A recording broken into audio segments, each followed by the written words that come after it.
Ah, Ricardo, mas é difícil. Ninguém falou que ia ser fácil. Uhum. Agora, dá para fazer? Várias vezes a humanidade conseguiu produzir transformações revolucionárias e as sustentar durante um bom tempo até ser derrotado de novo. A má notícia: a maioria das vezes a gente está sendo derrotado nos últimos 200 anos. A boa notícia: dá para ganhar de vez em quando. A Dá para estatística não ir. tá ao nosso favor, mas Então, mas tem algum elemento de estatisticamente, não. esperança. Tem porque a gente erra de vários jeitos. Então, quanto mais vezes a gente é derrotado, mais a gente acumula sapiência em ser derrotado. Dizem que a Não sei se uma dialética parte é da esquerda tá a acumulando a dialética sapiência. tem uma galera que já conhece essa brincadeira que eu faço: "Viu, Ricardo, a gente vai errar de novo, mas é só para aprender". E pá, uma hora a gente tem que sair da resistência, né. "Não, mas a gente tá na resistência". Eu odeio resistir. "Ah, a gente tá na resistência". Eu quero ganhar, não quero perder pra ficar acumulando aprendizado. Eu quero ganhar, mas para eu ganhar eu tenho que aprender todos os jeitos de perder, que existem. De novo, é uma boa notícia, a gente já sabe vários jeitos de perder.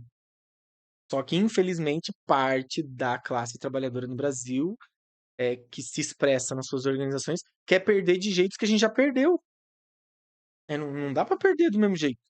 E seja para perder, que a gente perca de outro jeito. Não dá para cometer o mesmo erro do Allende, Pois não dá é. para cometer o mesmo erro que os soviéticos cometeram, não dá para cometer os mesmos erros que Cuba cometeu. Então a gente pode tentar uma criatividade, à brasileira, que nenhum desses outros conseguiu ainda, sabendo das limitações que os outros tiveram. Por isso que a gente diz lá no curso de revoluções, eu sempre falava: antes de levantar a mão para criticar qualquer derrota revolucionária no mundo, bata palma pelos companheiros e pelas companheiras que morreram por tentar aquela revolução. A partir desse bater palma, guardar no coraçãozinho, pegar sua estrelinha, guardar sua lágrima, seu sangue no bolso, ah, agora eu vou tentar fazer a minha, no meu lugar, no meu espaço, no meu território, e aí, hermanados na universalidade da classe trabalhadora, conseguir chorar junto à nossa vitória, né? Acho que a poesia às vezes consegue explicar mais do que a ciência, né? Então essa capacidade que a gente tem de sentir profundamente a dor de todo trabalhador do mundo, né, reivindicando aí um pouco o Tchê, tem que fazer parte de cada um de nós, como educadores da revolução e como militantes da transformação social. Todo dia. Por isso que eu falo, eu acordo todo dia, faz o seguinte: o que que dá para fazer de acúmulo hoje? Seja na sala de aula, seja em casa, seja com a família, nós precisamos transformar isso em uma prática cotidiana. Só que não só individual. E aí a dificuldade. Tanto a educação, produção da autodefesa, organização, partido, sindicato, movimento, escola, a gente precisa conseguir, e é uma exigência, né? Não é uma vontade, é uma exigência da materialidade que a gente encadeie isso num conjunto de ações e práticas estratégicas que nos leve a uma experiência da Revolução Brasileira, uma experiência da Revolução Latino-Americana, uma experiência de tentativa de acabar com o que está nos matando cotidianamente, que é o capital. Então, nesse sentido que eu acho que Não, ficou bom, caminhamos como educadores ficou populares. uma conversa muito boa. Eh, eu eu queria inclusive agradecer muito, porque, assim, muitos pontos deu pra avançar mesmo, assim. Eu sei, claro, a gente tá numa conversa de Uhum, podcast, não tem vários limites, mas pelo menos, perfeito. desenhar alguns pontos, né. Agora, não me xingue, mas eu vou ter que encerrar com a pergunta do que fazer. Simplesmente por uma questão. Eu sei que você já adiantou ela, mas eu vou ter que colocar porque, eh, de alguma forma, eu vou fazer quase o papel de advogado do diabo, e nesse caso é o diabo mesmo, porque é a defesa da visão capitalista, que é, de alguma forma, a realidade está nos massacrando. E tem virado uma norma, um pessimismo alastrado. Pelo menos para quem tá no lado mais radical. Porque, bom, quem tá na parte mais progressista, muito bem, obrigado, já vai ter a 4ª reeleição e vamos que vamos, porque as Tudo coisas é certo na estratégia é, deles, né? Às vezes dá errado. mas enfim, mas no melhor Vai ser dos ca ruim para nós é, também, né? pois é. Mas o ponto é, pra essa, minoria, que a gente ainda é minoria, é uma grande dificuldade, um grande peso, né, de saber que as coisas A questão quase fica, parece que a gente nem chegou ainda no final do poço, né, parece que a gente ainda desce, desde as últimas 3 décadas a gente está É. descendo, daí o imperialismo, Uhum. tá cada vez mais truculento, a gente está numa situação internacional truculenta, a gente está numa condição nacional, bastante ruim, e o que impere, eu acho que tu pegou um pouco esse sentido agora no final, é de retomar o laço de coletividade. E me parece que se a gente fosse colocar em elementos aritméticos, o que para uma dialética não é muito bom o termo, mas se a gente Hum. fosse colocar em termos aritméticos, entre a solidariedade e a concorrência, hoje o peso é grande da classe trabalhadora indo para o campo da concorrência. O capital está nos jogando numa concorrência gigantesca, num individualismo gigantesco. É terrível, assim. É aprisionante. Como que a gente faz isso, assim? Dá uma palavra de esperança para a gente concluir bem. Para a gente concluir bem. O os companheiros que me acompanham nessa vida de luta, brigas, perseguições e esperanças, vão me entender agora. A gente, há algum tempo atrás, falou uma frase em algum curso, em alguma aula, em algum seminário, que uma parte de nós ia ser os os destruidores de esperança, porque a esperança tem impedido muitos de nós de fazer a crítica e a autocrítica. Então a gente meio que uma palavra de esperança é: não tem esperança, não tem esperança. Por quê? Porque essa esperança muitas vezes ela semeia a ilusão e me podendo ser muito pessimista nesse final, daí quando a gente é muito pessimista a gente reivindica o Gramsci, Boa, né, daí boa. usa o Gramsci: "Ó, temos que ser pessimistas na análise e otimistas na ação". Eu acho legal pra caramba isso, a gente só se lasca na ação, né. O daí fala: "Pô, você tá falando do Gramsci", o Gramsci se lascou, ficou preso, morreu, soltaram ele só pra ele morrer fora. Rachou com todo mundo brigou com ele. Então, não sei se é o melhor exemplo, né, de pra Até o buscar amigo dele traiu porra, ele, todo então mundo. Todo mundo que ele mandou carta deu problema, mas aí ele brigou com quase todo mundo. A questão não é só esperança, Thiago, mas eu acho que é uma análise muito fria da objetividade das relações sociais capitalistas. Eu acho que essa a gente pode colocar como uma tarefa, que é estudar com afinco, seriedade e compromisso o conjunto da atual forma da relação social capitalista. E a atual forma da relação social capitalista não é diferente da de 1800 e Guaranazinho de rolha. A relação social capitalista é a mesma. Ela tem graus de desenvolvimento diferentes. Então, por exemplo, eu acho que vamos reler, vamos refazer, o capitalismo é outro depois da guerra. O capitalismo é o mesmo: compra e venda da força de trabalho, exploração, extração de mais-valia e acumulação de valor. O Marx estava tragicamente certo na elaboração conceitual do ser do capital. Então, acho que uma das tarefas é reconstruir essa abordagem a partir da crítica da economia política do grau de desenvolvimento do capitalismo. Então, nesse sentido, parte da tarefa da educação popular é voltar à crítica da economia política. Porque muitas das ilusões que a gente tem hoje é deixar de lado a materialidade e dialogar com confrontos políticos, com confrontos efêmeros, com várias pautas. Hoje à tarde eu escutei de uma companheira, o pessoal está confundindo muito programa com pauta. Pauta tem todo dia. Nós estamos em Floripa, a pauta é o cachorro. Então, como é que a pauta do cachorro se liga com a pauta programática da transformação social? E não estou falando que a pauta não está ligada ao programa, só que a gente não pode substituir uma coisa pela outra. Então, estudar aprofundadamente a crítica da economia política é uma tarefa fundamental. A outra, e acho que também é tarefa urgente e só uns 40, 50 anos atrasado, é estudar as nossas experiências revolucionárias. É por isso que eu falo, meu objeto, desde que a primeira vez o professor Mauro me apresentou lá a atividade de estudar a história das revoluções, eu falei: Cara, como é que a esquerda vive sem estudar isso? A gente comete os mesmos erros, resbala nas mesmas cascas de banana várias vezes porque a gente não estuda, porque a gente não senta, não tem paciência. Ricardo, mas a gente não lê mais, a gente vê vídeo. Faz vídeo, faz em podcast. Então é elogiar a iniciativa de vocês de trazer para o espaço do podcast, que é o que está dialogando com uma parte da nossa classe, com uma parte dos nossos militantes, que tem que ler. Vocês estão aqui escutando a gente, vendo a gente, mas senta lá a bunda e lê. O Marx, numa dos prefácios, ele dedica a obra dele à bunda dele, que permitiu ele ficar horas e horas sentado lendo e escrevendo. Então vamos cultuar a bunda, não fazendo agachamento apenas, mas horas de bunda sentado na cama, porque a gente precisa ler. Parte disso não virou vídeo, não virou podcast. Os bolcheviques não tinham podcast. O 26 de julho não tinha podcast, mas tinha uma rádio. Então, os anos 50 já tinha uma rádio. O Fidel, o Raul, o Camilo, a Aidê já sabiam que precisavam dessa comunicação com boa parte dos trabalhadores. Então, tá escutando, tá vendo, tá assistindo o podcast, mas nós precisamos se apropriar dessas experiências do jeito que elas nos foram legadas. Boa parte delas está por escrito, através da pesquisa.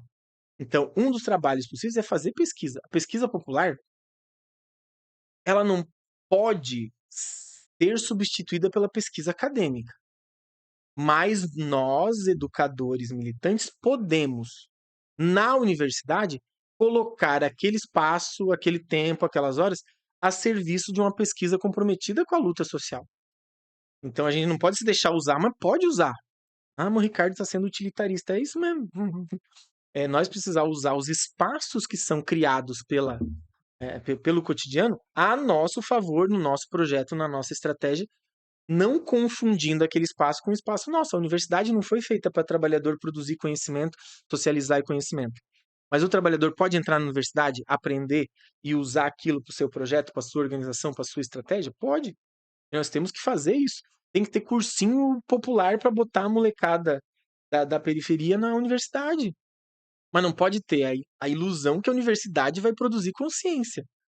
Ele tem que ter um espaço de estudo. Aí vai ter que lutar para que a universidade estude coisas atreladas ao programa da classe trabalhadora e não vá lá ensinar o operário a obedecer à classe dominante, à burguesia. Então, veja, te dei duas tarefas que nós, como classe, vamos passar muitos anos estudar a crítica da economia política, estudar a experiência que a classe trabalhadora já produziu no mundo. Cara, e se nós pegar só da Revolução Russa para cá, como o Hobsbawm diz, né? O início do século XX para cá, o curto, né? O breve século XX, só essas experiências de 17 para cá, nós temos anos de estudo como classe para se desdobrar, porque foram muitas experiências e várias delas que a gente não conhece. Então, recentemente, né, com toda essa discussão da questão racial, eu fui estudar algumas experiências de revoluções na África. É impressionante a riqueza do debate radical que a África tem. Lógico, a gente tem agora publicações, várias republicações do Fanon. Então, mas a questão de Angola, a questão da Argélia são fantásticas como experiências do que deu certo, do que deu errado, de como o elemento religioso entra subordinado a uma estratégia. Então, a questão do Islã na Argélia é fantástico como que a Frente de Libertação tratou, porque ela, mergulhada na cultura da classe trabalhadora na Argélia, usa aqueles elementos não de forma utilitária, né? Ela usa como elemento da própria produção de classe, como elemento constituinte da classe. Essas experiências, então, a crítica da economia política nos dá uma base para entender as relações de produção. O estudo das experiências das revoluções nos dá condições para experimentos que deram certo e que deram errado na perspectiva de construção de uma estratégia efetiva de vitória. E por último, e não importante, nós precisamos estar inseridos nas lutas reais da nossa classe. Sejam elas quais forem. Nós não vamos escolher, vamos inventar uma luta. A esquerda, vamos inventar uma pauta que daí a classe vai correr atrás. Não, não existe isso. Ou você está dentro da classe, vivendo as contradições cotidianas da sua experiência coletiva de classe, e aí nós estamos falando de milhões. Milhões de pessoas, muitos milhões. Na Índia, você está falando de bilhão. Então, o número é importante, né? Se você não tiver inserido, você não tem como fazer a tua crítica da economia política e a tua experiência de processos revolucionários fazer aquela nova interpretação de classe caminhar no sentido de efetivar uma nova estratégia. Então, vejam, estudar estudar e estar junto com a classe para poder fazer desses estudos que eles tenham sentido. Porque senão, assim, eu tô no mundo universitário 30 anos. 30 já, eu tenho essa carinha de novinho aqui, mas já faz 30 anos que eu tô no espaço universitário. O espaço universitário pode ser muito cômodo, confortável. A gente vem, discute, faz grupo de estudo, de leitura, mas todo mundo, se não tiver metido onde os trabalhadores estão lutando, e eu não estou falando que é confundir trabalhador com chão de fábrica da Revolução Industrial. Trabalhador é quem está produzindo valor. Pode ser aqui do ladinho, está produzindo software, ou pode ser cada um na sua casa, nos trabalhos por plataforma que a gente tem hoje. Se tiver na relação social de produção capitalista, vendendo a mercadoria força de trabalho, na formatação jurídica que tem, está produzindo valor. Então, a compreensão de classe também é parte dessa adequação ao que é a crítica da economia política, de incorporar a leitura da relação social. Então, o que fazer? Diz o Tiago.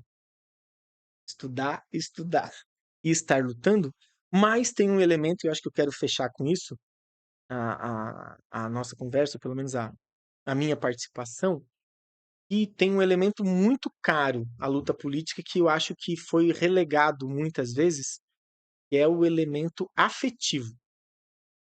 E o elemento afetivo está cada vez fazendo mais sentido porque muitas vezes a racionalização e a herança, muitas vezes, eu vou chamar de cientificista da luta política, nos levou para uma certa frieza em relação ao tratamento com a classe. E essa frieza gera uma dureza das relações. E aí tem várias experiências das que deram certo, né? Das que deram certo em sentido de tomar o poder de Cuba, Rússia e China, como as três grandes exemplos, que as relações interpessoais e, portanto, a afetividade, portanto, a existência humana dos militantes foi por água abaixo. Então, acho que esse é um elemento da afetividade, da compreensão da totalidade do humano que nós, atuais educadores de classe, precisamos ter. E aí eu tô falando um pouco da poesia, um pouco da música, mas dialoga com a nossa saúde mental, né?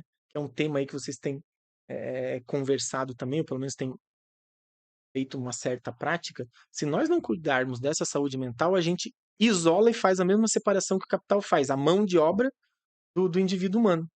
Nós precisamos tratar o ser humano na sua integralidade. Então a gente precisa estudar, precisa compreender o capitalismo, precisa estudar as nossas experiências, precisa estar inserido com a classe.